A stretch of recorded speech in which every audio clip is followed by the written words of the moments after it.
Hey there, little Turkey Nuggets. It's me, Carl. Whew, welcome to Grow TV. Welcome to Grow TV. Hosted by Carl. Where we have fun with our friends, talk about Jesus, and go over everything the Bible has to offer.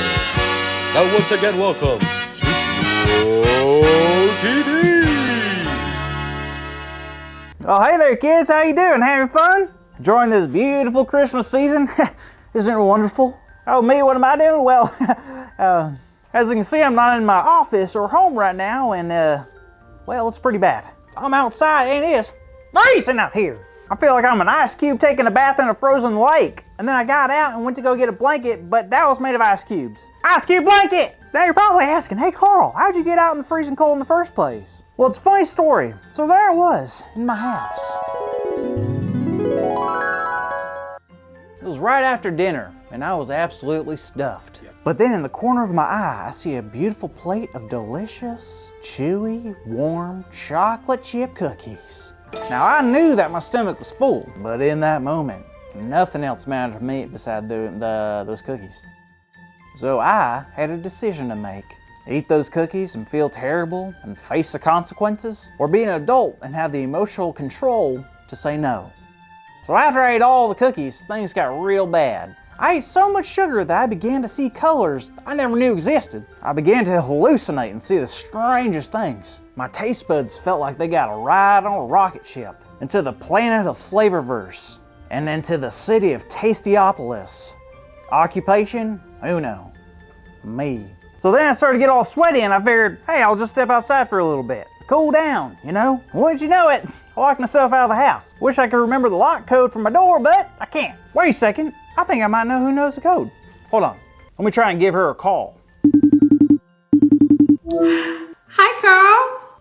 Jada, oh thank goodness, I really need your help. Okay, what's up? So here's the story. I just got done eating, and then I saw cookies, and I saw the cookies that were warm, and they were chocolatey, and I began to eat them. Then I was super full, and then I ate too much sugar, and then I started freak out. I'm like, what is that? What is that? And I'm like, ah! And then I started getting real sweaty, and I stepped outside. Now I'm locked outside my house, and I'll remember the code. And that brings us to here. I forgot the code to my house, and I've wandered, and I think I'm lost. Oh no, you're lost. Well, I guess that kind of makes you a little like Jesus, huh? What do you mean? Jesus got lost? Well, sorta. Do you remember the story of Jesus at the temple in Luke chapter 2? I certainly don't, and well, I don't have a Bible. Do you mind telling me about it? Sure thing. So Mary and Joseph took Jesus, who was 12 at the time, into Jerusalem where there was a festival happening. Oh, cool. Once the festival was over, Joseph took him and his family home. What a fun family trip. Well, it wasn't until Mary and Joseph got home that they realized Jesus wasn't with them. What? Jesus is missing? The Son of God is missing. How could they let this happen? It was an honest mistake. They thought he was with them the whole time because the company or caravan that they were with was really big. 3 days later, Mary and Joseph went back to Jerusalem and found Jesus. And guess where Jesus was? I bet it isn't in the middle of a blizzard. You'd be right. He was actually in the temple. Mary and Joseph found Jesus sitting among the teachers. He was listening to them and asking questions. People were amazed at how well Jesus could understand and his responses to their questions. Things were real different back then, huh? Definitely. During the festival, Jesus had celebrated becoming an adult. Did you know that it was their custom to celebrate adulthood at 12 years old? Even though technically he was called an adult, he was still under his parents' authority, which is why when his parents came back for him, he obeyed and didn't start his ministry until he was 30 years old and not under his parents' authority. He stayed home deliberately because he felt more at home with the teachers. He also left intentionally to obey his parents. Wow, that is so cool. What did Mary and Joseph do? Well, they were blown away. Obviously, they were so excited to see Jesus safe, but they were also wondering why he decided to stay in Jerusalem those 3 days. But Jesus pretty much said, of course I would be in the temple where my Father's work is. Jesus saw being in the temple, teaching, listening as importance. Why do you think it was so important? Well, Jesus knew God. I mean, he was God's son. And Jesus so badly wanted everybody he knew to know God. Why? Well, when people know God, things change. Change? Change how? Well, think about it. When a person doesn't know God, true love, joy, and peace is impossible to have. But when we do know God, all of that and so much more is given to us. Whew. Man, I guess you're right. I can totally see why Jesus wants people to know God. Well, I have a Christmas present for y'all, and it's a big idea. Our big idea is Jesus came so the world would know God. So let's say it out loud on the count of 3. Ready?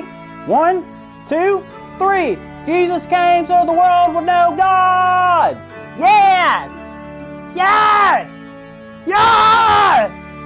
I tell you what, I haven't learned that much since I was at the Macaroni and Cheese Museum. Wait, that's it! My code for my house! When I was at the Mac and Cheese Museum, I ate 213 bowls of mac and cheese. It was a world record. My code is 213. Wow, what would I do without y'all? Thank you so much. Now I'm gonna go inside and defrost my face now, so see you next week. Thank you for watching, and tune in next week for a new episode of Bro TV.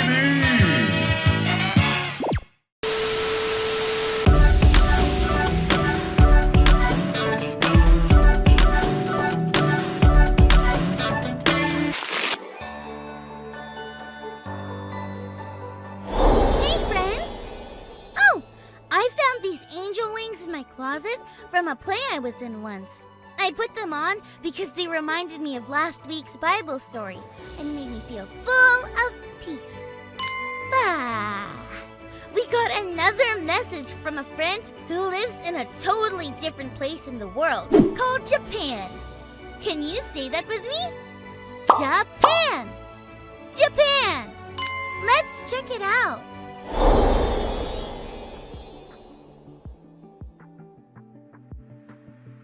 Merry Christmas, Callie! What do you like to eat on Christmas Eve? My family likes to eat fried chicken. A lot of people here in Japan like it too. It's the yummiest. Okay, bye-bye. Isn't that a cool tradition?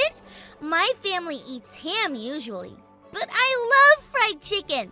So I got a bucket of fried chicken so that I could celebrate Christmas just like Elijah and his family. Friends, Elijah lives in a place that is on the complete other side of the world, and he also knows about Jesus and celebrates Christmas. Isn't that amazing? I'm gonna chew in some fried chicken while we check out today's Bible story. It's time for today's Bible story. Our story begins with Jesus' mom and dad on a journey again. Jesus wasn't a baby anymore, though. He was 12 years old and walking beside Mary and Joseph, Jesus' dad. They were going to a festival, which is like a big party. The party was in a town called Jerusalem. When the festival was over, they headed home. But Jesus' parents couldn't find Jesus anywhere. They looked everywhere with no luck. So they began to go back to Jerusalem. And there Jesus was. They found him in a place where all the very smart people were. These were people that knew the most about God. This place was called the temple. Even though Jesus was just a boy, he understood just as much as they all did. People were amazed at him. Jesus' parents asked why he had to let them worry. Jesus told them that he had to be in his Father's house. They didn't really understand.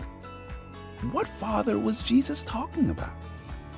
True, Jesus was the son of Mary and Joseph, but he was also the Son of God. He wanted to know more about God, so he could start telling others about God too. He had to be at the temple because Jesus came so that the world could know God. Friends, have your parents ever given you a job to do?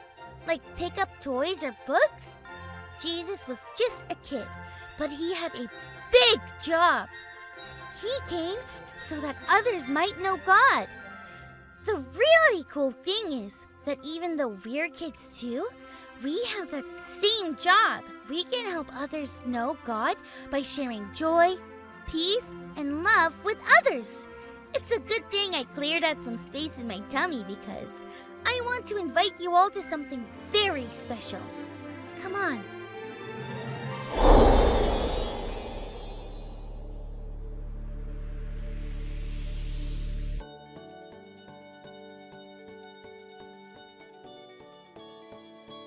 Every year, our family has a huge Christmas Eve dinner, and we invite everyone from our neighborhood. My mother also says prayer before we eat. She says thank you to Jesus, who came so that we can know God. Jesus came so that others might know God. What is one way that you can help others know God this Christmas? Merry Christmas, friends. It has been fun learning and growing with you.